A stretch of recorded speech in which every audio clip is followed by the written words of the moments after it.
జనవరి 1 మాత్రం కలెక్షన్స్ అయితే విపరీతంగా రాబట్టేసిందని చెప్పాలి. మళ్ళీ డబుల్ డిజిట్‌లోకి వచ్చేసింది. కేవలం హిందీ నుంచే దగ్గర దగ్గర 10,00,00,000 అయితే వసూలు చేసినట్టుంది. టాలీవుడ్ నుంచి కూడా 3,00,00,000 కలెక్షన్స్ అయితే రాబట్టింది. మిగతా అన్ని చోట్ల కలిపి దగ్గర దగ్గర 14,00,00,000 డబుల్ డిజిట్ అయితే చేరుకున్నట్టు తెలుస్తుంది. 15,00,00,000 కూడా యాడ్ చేసుకుంటే 'బాహుబలి' కలెక్షన్స్ అయితే దాదాపు బీట్ చేసినట్టే కనిపిస్తుంది టోటల్‌గా. శుక్ర, శనివారాలు మళ్ళీ డేస్ కాబట్టి మళ్ళీ శని, ఆదివారాలకు వచ్చేసేటప్పటికి కలెక్షన్స్ పెరిగే అవకాశం ఉంది. అటు ఇటుగా సంక్రాంతి వరకు కొత్త సినిమాలు రిలీజ్ అయ్యే వరకు ఈ మూవీని ఇంకా చూస్తూనే ఉంటారు.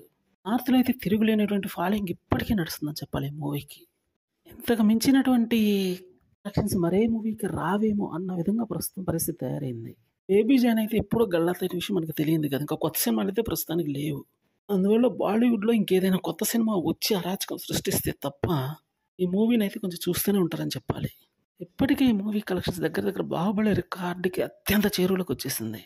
కేవలం ఒక్క రోజులోనే ఆ కలెక్షన్స్‌ని కూడా బీట్ చేసే అవకాశం చాలా ఎక్కువగా ఉందని తెలుస్తుంది. చారిత్రాత్మక ఘట్టం అయితే ఆవిష్కారం కాబోతుంది. కాకపోతే ఇక 'దంగల్' యొక్క రికార్డ్ అయితే మిగిలి ఉంటుందేమో అనేది చెప్పాల్సి ఉంటుంది. మరి చూడాలి.